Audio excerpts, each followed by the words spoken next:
Hello everyone and welcome back to the next episode of the Road to the Master series. This is the episode number 85 in which I will cover the analysis of the round number 3 from the Prague Open A. Let's jump into it. In that round I got paired with yet another lower rated opponent, a young one this time, again as in the round number 1, with black pieces. 1950, not the highest rating, but my opponent proved himself in the two first rounds where he won. So, he could not be underestimated, let's say. On top of that, I felt like he's a very promising young player because he has just started to rise in terms of rating. But at the same time, even though his overall strength was rising, I would say, in the opening repertoire, I hoped he would have some holes still, because it's not possible to just, within a month or two, put together whole repertoire as a new one and fresh one. Therefore, I decided to choose not the Sicilian I usually play, but the other one, and let's see what is it. After e4, c5, knight f3, here d4 takes, knight f6, knight c6, c3. Usually what you would see from me would be the 4 knights variation. Also in the previous, let's say, moves, I could have chosen knight or some other lines that I have played. In here I played d6. And at least from my experience with me being young when I was young, and with my students and with the opponents of my students, the feeling is that this variation is the least known out of many in Sicilian, because is it 4 knights Sicilian? No. Is it Sveshnikov or Kalashnikov Sicilian? No. Is it Najdorf? No. Like, is it accelerated or normal dragon? No. Like, what is it? It's a classical variation, which is, in my eyes, a mixture of, let's say, a little bit of Najdorf, because we see the d6 pawn, but we don't see a6. A little bit of a, let's say, dragon, but we don't yet played it. So in here, white needs to be kind of like flexible in terms of his approach, and obviously on top of that, it would be nice of him to know some variations. I chose this line specifically because my opponent had a few games in it. Every one of them was played simply wrong from white's perspective. Bishop e3 was what caught my eye the most, because at this point already black is basically taking over the initiative thanks to the knight g4 move, hitting the bishop, hitting the dark squares overall. If the bishop goes away, there is queen b6, hitting there. I've seen some checkmates on f2 happen, to be honest. So yeah, I was expecting maybe not the best moves of my opponent, but obviously I checked the main ones, all but one. I'm not sure why, and this exact one that I forgot to check was played. I checked bishop e3, as I've said, as a, let's say, mistake, and as a good moves I considered bishop g5, sorry, bishop e2, I believe some f3 move, even h3, something along those lines, knight b3, all the niche stuff, but bishop c4. And it's one of the main lines, main approaches. So why did I do this? I don't know. The only thing I knew in this variation was that queen b6 is somewhat aggressive, putting immediate pressure towards the knight, but after knight b3, basically my knowledge finished in terms of the opening, and it's not that good when you want to surprise the opponent and you are the one mostly surprised. My opponent did not feel confident, so I knew that my job was done well, but not too well, if you may say that, because yeah, I'm also surprised. Anyway, all I knew was that at some point perhaps I would have to go back with the queen to c7 after bishop e3, therefore I wanted to cover the b5 square for the knight to not jump there and not attack me anymore. Castle happened, e6, bishop e3, queen c7, a4. And this is already a moment in which I spent some time thinking about what to do, because even though it seems tempting to create some pressure along the c file to the bishop on c4 that is not defended, it's hard for me to make any useful discoveries. Knight e5 would be nice, and after bishop e2, unfortunately g4 square is taken, so I cannot jump there further and attack the bishop. h5, trying to prepare this move seemed too ambitious really, and simply after h3 the square is taken.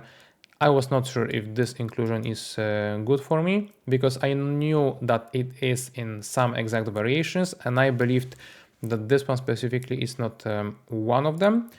Therefore, at this point, if I disregard any knight jumps, I have two choices really, either to try to finish development or play b6 and go into the kind of a hedgehog structure. I knew that in there I would be passive. At the same time, I knew that in there I would actually know what to do, because this is one of the earliest structures, pawn structures that I have ever studied as a very, very young kid, as a 10-year-old, I guess. This was the first one that I got to know.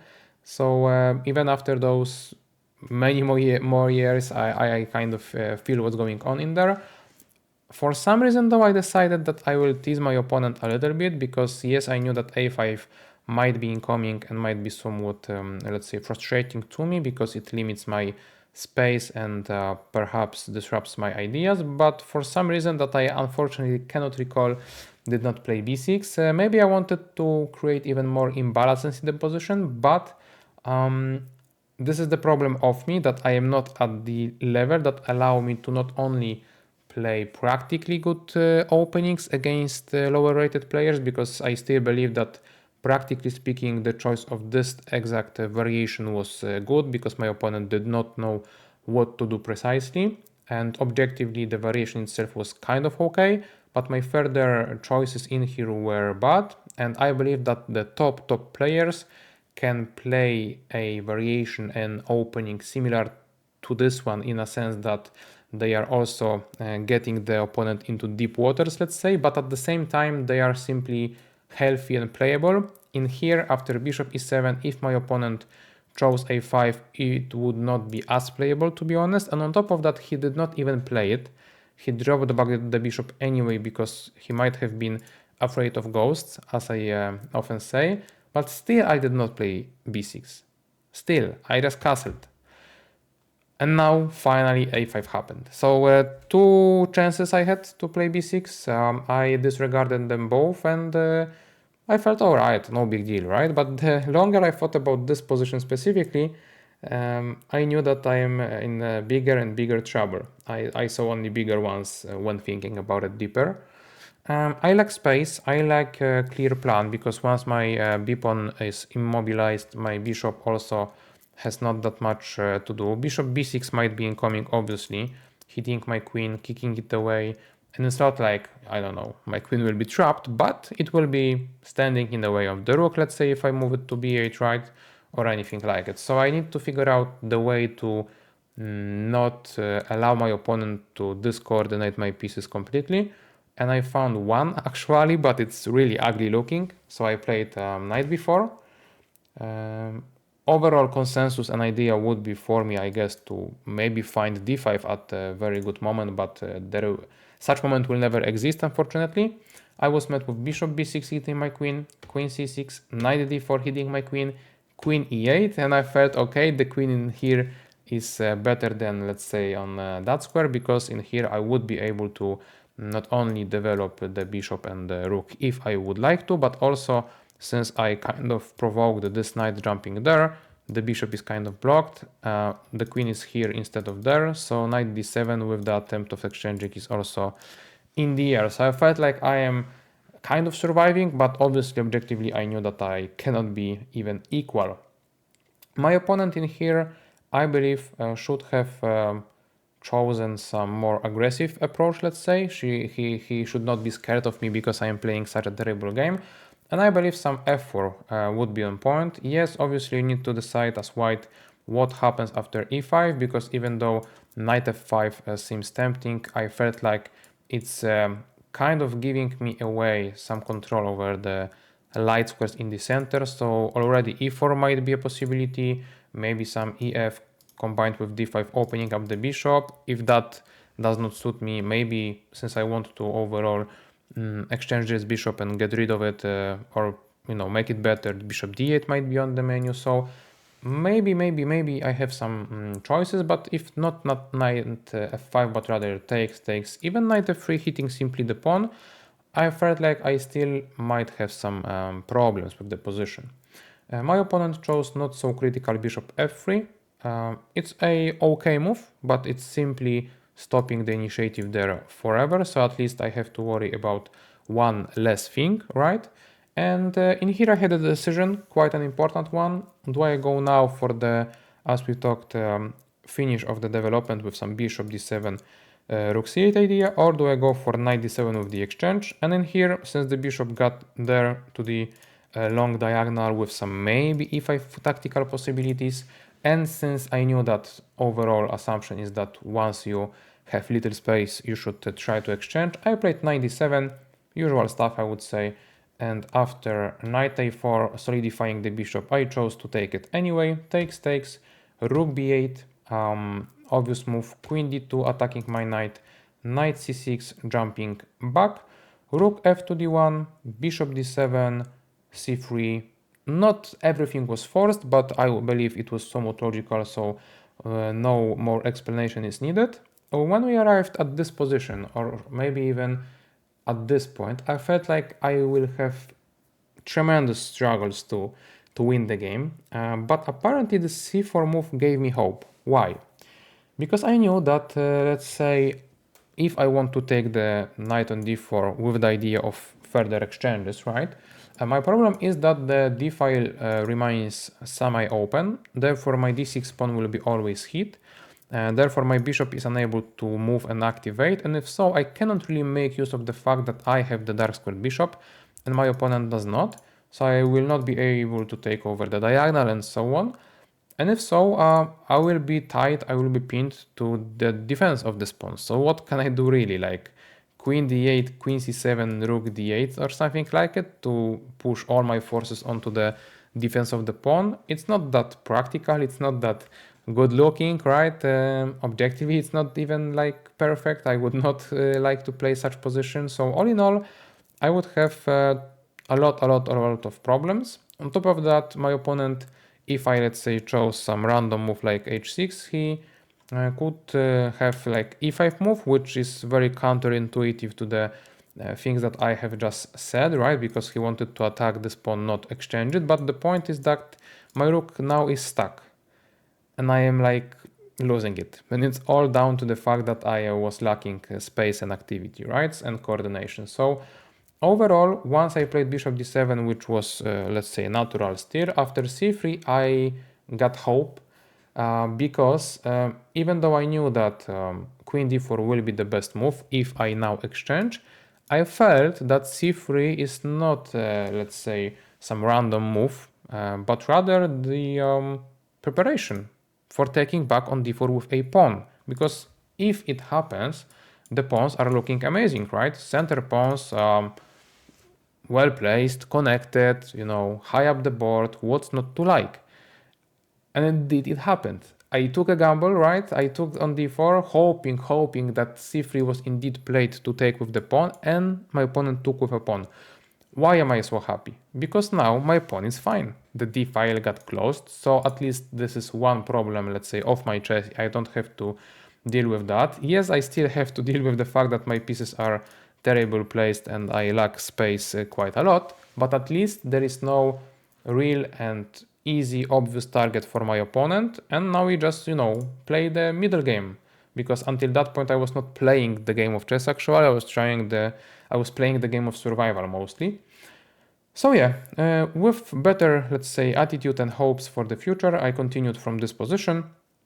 I played bishop b5, putting the bishop to a better square. I knew already that this bishop will, or at least should not be any better ever than that one, so that's okay. And therefore I also knew that this exchange of the light pieces would be mostly beneficial to me. On top of that, after rook a to c1, I found kind of a tricky but also useful move h6, trying to put the bishop to g5 to pin the queen to the rook. And I believe in here my opponent, when he chose queen e1, it was not the best move really. Like, why do you put the queen there exactly? I would most likely like to see it if I were white along the c file indeed, trying to create some kind of battery or something. Queen e1 did not seem that that ambitious. And on top of that, after bishop d8, I'm actually asking a very specific question to my opponent. What is he going, what is he trying to do with his knight? Because he can try to jump back, but it's practically rather not wanted, to be honest, because the knight already there would be hit, and I could have been, playing rook c8 afterwards. Obviously, the pawn would be hanging for a second, but only for a second. So, all in all, it was a logical decision, let's say, to leave the knight as it is. But the question was, what else to play as a, substitute, let's say. What is the move? And my opponent, thankfully, I would say, made a blunder, even though not a tactical one per se, but rather strategical one, because he chose bishop e2, which is a decision that you make when you want to draw a game, right, against a better player. So thankfully, at this very moment, my higher rating worked in my favor, because every other move basically would be better. Like, I don't know, queen b4 seemed interesting, trying to put the pressure to the pawn, because with the bishop d8 move I weakened it, right? So now the question for me is, do I exchange anyway and then deal with the fact that the pawn is attacked, the b pawn is not yet attacked, therefore it allows the rook to go there, or do I wait with the exchange and play a move like this? Then the knight has more, let's say, possibilities to jump back, and if not, still, even if some random a3 happens after takes, how am I going to get to this pawn, right? That's the real problem. And the idea why this move is bad is that it implements the strategical idea of exchanges, of simplifying, of making a draw. So that's why I'm saying it's mostly a strategical mistake, even though it does not work tactically. And for this specific part, it's evaluated badly. What is the tactic? What is the variation? The point is that if I now exchange here, opponent does not want to take the b5 bishop in between, because then I take back with the queen, immediately getting the pawn. Therefore, he has to take back on b6, and now once I take, he has to take back, and rook c8, I believe my opponent either missed or at least underestimated, because my idea is very clear. I want to play rook c6 and hit the pawn, and the biggest, let's say, dilemma about that pawn itself was whether or not it will be easy for me to attack it, and whether or not white will be able to play rook c7 on time. Because if, let's say, I wasted a move on something, if rook c7 happens, it pins my rook to the defense of the b7 pawn, it closes down the diagonal, it closed down the file, therefore this pawn feels much better. And yes, now white should be better, but since I have rook c8 possibility, it changes quite a lot. If opponent chooses to exchange, the problem is that because of bishop e2 happened and the exchange, the pieces of white are not protected, are not coordinated along this or this rank, allowing me to take over the c-file, and not only take over c-file, but then also, as I've said, attack the pawn. So exchange is out of question. Rook c7 now is simply too slow. I can take, play queen c6, take over the file, take the pawn. So I'm just trying to give you guys the, let's say, glimpse, the feeling of what's the choice that white has. Queen d3 would be the most fighting move, let's say, because it does not allow my queen to b5 square, from which it would attack the pawn. It does not give away the c-file yet. I don't want to take, because I will be the one giving it up. So rook c6, as I've told you, would be the most logical move. And then here queen b3 would allow the opponent to protect the pawn.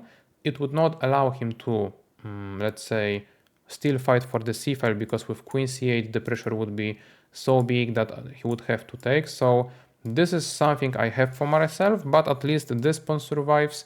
This pawn might too, not with the f3, because it's not looking that great, but d5 perhaps. Active move, proactive one, trying to open up the files, and even though my queen is the one attacking, this queen is the one protecting everything. The glimpse of initiative, the activity is there. So yeah, pretty forced line in a sense, and only moves, only choices for the opponent to fight really and survive, but they all rely on the very same approach, which is activity. Activity.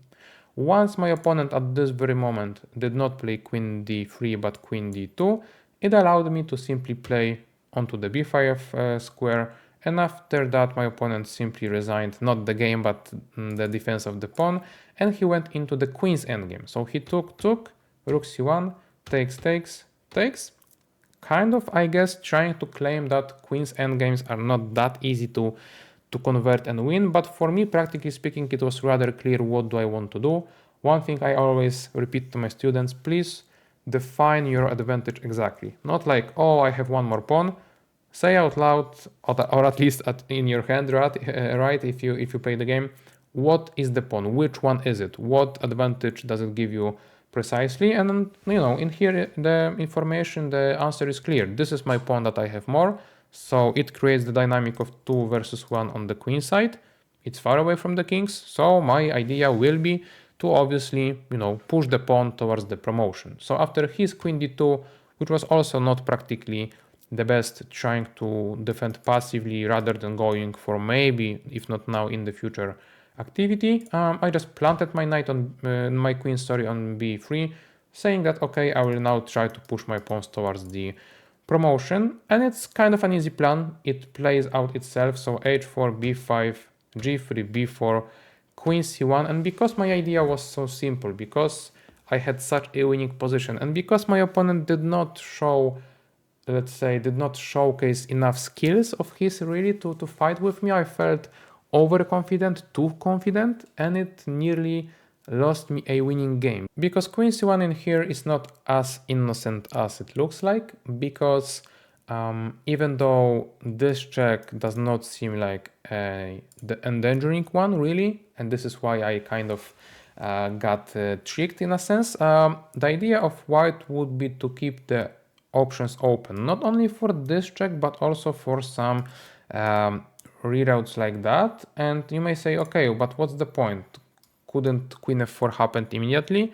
The answer is obviously no, because the corridors for the checks, let's say from this square or that square or that square, whatever, are not yet prepared, and also queen f4 immediately would lose the pawn. So queen c1 at least practically seems to me like a waiting move, waiting for, death sentence, in a sense that I can just simply continue to push the pawns and so on.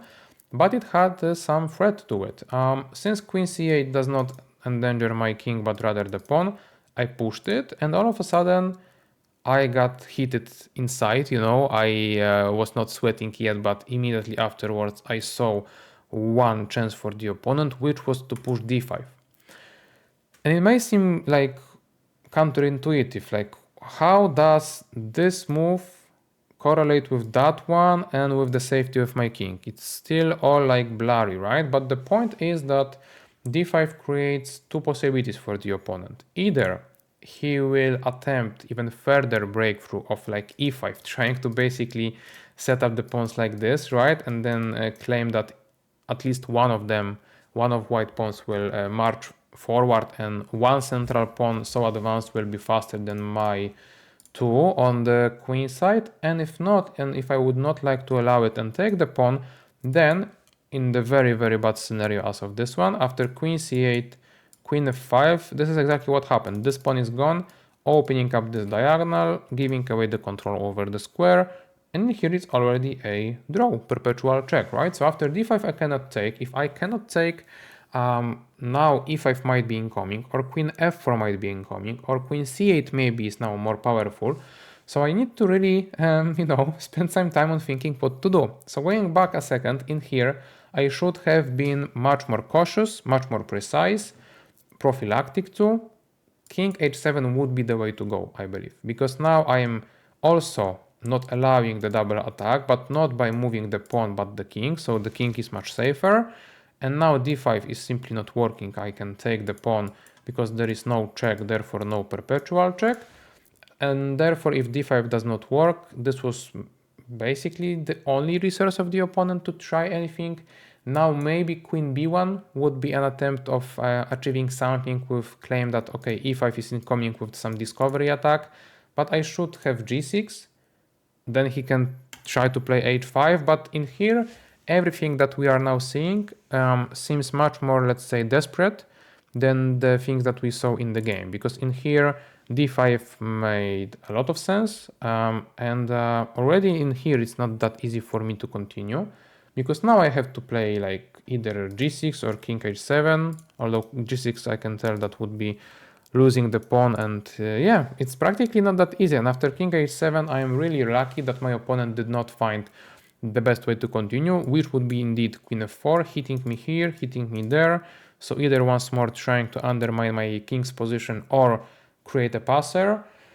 And I would have to go into the queen b2 variation, queen f7, ed5, with the hope that after check, here, check, here, at least I am not perpetually checked. But how to win this game? I was not sure how, I was not sure if even, because yes, I still have the pawn advantage and I still have the two passers even without the pawn in front of those.